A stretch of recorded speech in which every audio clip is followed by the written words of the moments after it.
देखो, अहंकार और आत्मविश्वास, इन दो शब्दों में अंतर बहुत छोटा है। आत्मविश्वास होना चाहिए, पॉजिटिविटी होनी चाहिए, पर अहंकारी नहीं होनी चाहिए। Human relationship is the biggest strength of politics, business and everything. आपके संबंध कैसे लोगों के साथ, नम्रता, शालीनता, सहजता, सहृदयता। ऐसा कहते हैं कि जितना विद्वान है, जितना धनवान है, उतना नम्र होगा, तो वो उसकी विद्वत्ता और उसकी नम्रता के कारण उसका व्यक्तित्व और खुलता है। तो हम एक अच्छे ह्यूमन बीइंग बने, ये भी इंपॉर्टेंट है। और ह्यूमन बीइंग बनने के लिए हमारे लिए सबसे बड़ी इंपॉर्टेंट चीज अगर कोई है, तो मैं ये मानता हूं कि आपको पैसा तो कमाना ही पड़ेगा, क्योंकि उसके सिवा परिवार नहीं चल सकता। जो मैंने कहा कि no philosophy can be taught to empty stomach, पर उसके साथ साथ social consciousness, social awareness, social responsibility, social sensitiveness is equally important. और अगर ये हमारे बीच में नहीं होगा, एक साइड में हम बहुत विद्वान होंगे और बहुत धनवान होंगे, तो लोग आपके सामने नहीं बोलेंगे। और इसलिए मैंने कभी कभी, मुझे बहुत अच्छा जीवन में अनुभव आया कि मुंबई में काफी दिन रहा, तो बड़े बड़े फिल्म स्टार, अमिताभ बच्चन से लेकर अनेक तक, क्रिकेटियर्स, सुनील गावस्कर लेकर सचिन तेंदुलकर, सब मेरे मित्र रहे। तो मैंने एक एक को देखा, और दिल्ली आकर मुझे बिल गेट्स से लेकर अनेक लोगों को मेरे घर पर उनको मिलने का मौका मिला। तो मुझे एक मित्र ने, मुझे, ये सब लोग बड़े ही लोग हैं, तो एक बार उसने मुझे पूछा कि तुम दिल्ली में रहते हो, रोज तुम्हारी नए नए लोगों से मुलाकात होती है, तुम्हारा क्या ऑब्जर्वेशन है?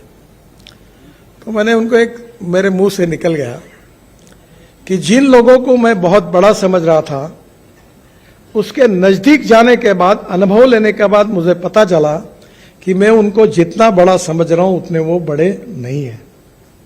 और जिन लोगों से मैं बहुत छोटा समझ रहा था दूर से, उनको, जो गरीब थे, अशिक्षित थे, अनएजुकेटेड थे, पर उनके नजदीक जाने के बाद उनके कुछ गुणों को देखने का मुझे जब मौका मिला, तब मुझे लगा कि मैं इनको बहुत छोटा समझ रहा था, ये बहुत बड़े हैं। देखिए, no one is perfect and no one can claim that he is perfect. उत्तम, अधिक उत्तम, सर्वोत्तम, up to infinity. No one is perfect. ऐसा व्यक्ति भगवान ने तैयार नहीं किया है। हमारे बीच में कोई भी पूर्णांक नहीं है, हम अपूर्णांक है। तो जीवन में हमने यह समझने की कोशिश करनी चाहिए कि आज जो है इससे और अच्छे कैसे बनेंगे। हमारे आगे और हमारे पीछे, हमारे ऊपर और हमारे नीचे, जिन जिन लोगों से हम मिलते हैं, उनसे क्या हम ले सकते हैं। मैं इंजीनियर नहीं हूं, मुझे बहुत लोगों में एक मिस इंप्रेशन है कि मैं बहुत ज्ञानी हूं, मैं विद्वान भी नहीं हूं। मुझे आज 8वीं डिलीट मिल रही है, पर मैं उसके लायक नहीं हूं, मैं डॉक्टर नहीं लगा था। क्योंकि मैं 75 में जब HSC में था, तो इमरजेंसी आई, तो मैं इमरजेंसी के खिलाफ जयप्रकाश जी से आंदोलन लेकर मैं वो साइक्लोरेज मशीन पत्रक निकालना, उसके पीछे भिड़ गया। तो नेचुरली मेरा परसेंटेज 52% मिला। तो मेरे घर में मेरी बहन थी और हमारे जो दामाद थे, जवई थे, वो भाभा एटॉमिक रिसर्च सेंटर में न्यूक्लियर साइंटिस्ट थे। तो सबको लगता था, ये क्या, घर में ये अपेक्षा थी माँ की और बहनों की कि मैं डॉक्टर बनूं, मैं इंजीनियर बनूं, मैं नौकरी करूं कोई। तो मुझे माँ कहती थी कि अरे नौकरी करो, कहीं तो भी लग जाओ, बैंक में लग जाओ, टीचर बन जाओ, हर महीने में सैलरी मिलती है। एक दिन मैंने तंग आकर माँ को कहा, माँ मैं नौकरी मांगने वाला नहीं, मैं नौकरी देने वाला बनूंगा। तो उसने मुझे कहा, तुम्हारे पास पैसे कहाँ हैं? ये एक इंपॉर्टेंट चीज होती है कि लोग पूछते तुम्हारे पास क्या है। वो दीवार में था ना डायलॉग, शशि कपूर और अमिताभ बच्चन के बीच में था। तो शशि कपूर को अमिताभ बच्चन बोलता है कि मेरे पास बिल्डिंग है, गाड़ी है, कार है, ये है, वो है, तुम्हारे पास क्या है? तो शशि कपूर बड़े इससे इमोशनली कहता है, मेरे पास माँ है। वैसे मैंने उनको, माँ को वैसे ही कहा। उस समय दीवार, मैं भी अमिताभ बच्चन को परसों दिन भर साथ थे, तो मैं उनको कह रहा था कि आपका जंजीर की फाइट, मैं उस समय 3rd क्लास में पिक्चर देखता था, यानी उस कैटेगरी में था कि सिनेमा सामने से और नाटक पीछे से। तो मैं बोला अमिताभ जी, वो जंजीर में प्राण के साथ आपकी फ्लाइट अभी भी भूला नहीं हूं, और थर्ड क्लास में बैठकर सीटियां बजा बजा कर एंजॉय करते थे, क्या मजा आती थी। दीवार और जंजीर की बात कर रहा था, हमारा दिन भर शूटिंग था। तो उन्होंने कहा नितिन जी, मेरी एक फिल्म अच्छी चल जाती है तो लोग 6 महीने याद रखते हैं, और गाने अच्छे होते हैं तो साल भर याद रखते हैं, पर हम मुंबई कर आपको जीवन भर याद रखेंगे, क्योंकि रोज घर से निकलते तो फ्लाईओवर के कारण, वर्ली बांद्रा के कारण, मुंबई पुणे एक्सप्रेस हमारे रोज समय बचता है, नहीं तो हमारी हालत खराब हो जाती थी। तो हम आपको जीवन भर याद रखते हैं। अब हमारी फिल्म में 1 साल ही याद रखते हैं। जब उन्होंने ये कहा तब मुझे लगा मैं तो भूल गया, वो पुरानी बात हो गई। क्योंकि हमारे यहाँ एक बहुत अच्छी बात है, मराठी में एक बहुत बड़े साहित्यिक थे शिवाजी सावंत, उनकी हिंदी में एक मृत्युंजय करके मराठी में किताब थी, बहुत सुंदर किताब है, बहुत सशक्त लेखक थे। और उसमें उन्होंने एक वाक्य लिखा था, वो महाभारत के इतिहास पर थी, महारथी कर्ण पर था किताब, हिंदी एडिशन है उसकी, बहुत सुंदर किताब है। उसमें उन्होंने एक बात लिखी थी कि विस्मृति ये भगवान ने व्यक्ति को दी हुई सबसे बड़ी देन है। जब मैंने उसको वो पढ़ा तो मुझे वो बात इतनी जज गई कि मैंने ये तय किया कि आप कोई काम करना है तो उसको भूल जाओ। और मेरी माँ अक्सर कहती थी अगर किसी के लिए कुछ मदद करना है तो मदद जिस क्षण में करते हो उस समय भूल जाओ, बताओ मत किसी को। तो मैं तो भूल गया हूं, पर अपना जो कार्य होता है वो लोग याद रखते हैं। आप आर्टिफिशियली कितना भी करो, कितने पोस्टर लगाओ, बैनर लगाओ, कुछ नहीं होता। If you deserve for it you will get it. अगर आप में क्षमता होगी तो निश्चित रूप से वो आपको मिलता ही है। अच्छा, मैंने ने आप तो साइंटिफिकली आर्किमिडीज ने भी कहा है कि पानी में कोई भी चीज डुबाओ, जितना वजन होगा उतना ही पानी ऊपर आएगा। तो तुम अगर जेब में कोई वजन लेके बैठोगे तो शायद वजन थोड़ा ऊपर हो जाएगा, पर नियम यही है कि if you deserve for it you will get it. तो दौड़ो मत किसी के पीछे। Respect should not be demanded, it should be commanded. If you deserve for it you will get it, आपको मिलेगा। पीछे मत लगो किसी को। और इसलिए आपका जीवन जो है, हमारे प्रधानमंत्री जी ने कहा है कि आत्मनिर्भर भारत, $5 ट्रिलियन इकोनॉमी, वर्ल्ड की तीसरी बड़ी अर्थव्यवस्था, ये किसके भरोसे होगा? ये आपके भरोसे होगा, और ये आपको बनाने का है। और इसमें सबसे इंपॉर्टेंट कुछ है तो टेक्नोलॉजी, इनोवेशन, रिसर्च, साइंस, ये इंपॉर्टेंट है।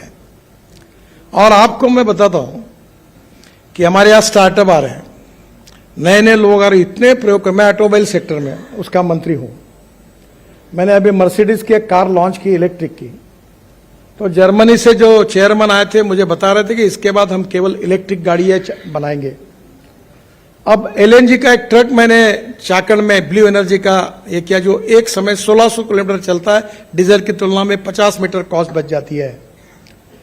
आज जब मैं इलेक्ट्रिक गाड़ी की बात करता था, इलेक्ट्रिक स्कूटर की, कार की, बस की, तो लोग मुझे सवाल पूछते थे कि रास्ते में बंद होगी तो क्या होगा। दुनिया भर के सवाल पूछते थे पत्रकार, अब कोई नहीं पूछता। अब इलेक्ट्रिक बसेस आ गई, 5 साल के अंदर इस देश में पूरी इलेक्ट्रिक बसेस बन जाएगी, इलेक्ट्रिक कार आएगी। अब मेरे पास 3 कार है, इलेक्ट्रिक कार है, 100% इथेनॉल पर चलने वाली वर्ल्ड की पहली टोयोटा की इनोवा है, जो यूरो 6 के इमिशन नॉर्म्स को पूरी करती है। अगर पेट्रोल की तुलना में अगर उसका हिसाब लगाएंगे तो गाड़ी बिजली भी तैयार करती है, तो 25 रुपए लीटर पेट्रोल का भाव आता है। बहुत सुंदर है। हाइड्रोजन की कार है। मैं इसलिए हाइड्रोजन की कार मैंने लाई, उसका नाम है मिराई। उसकी एक कहानी है।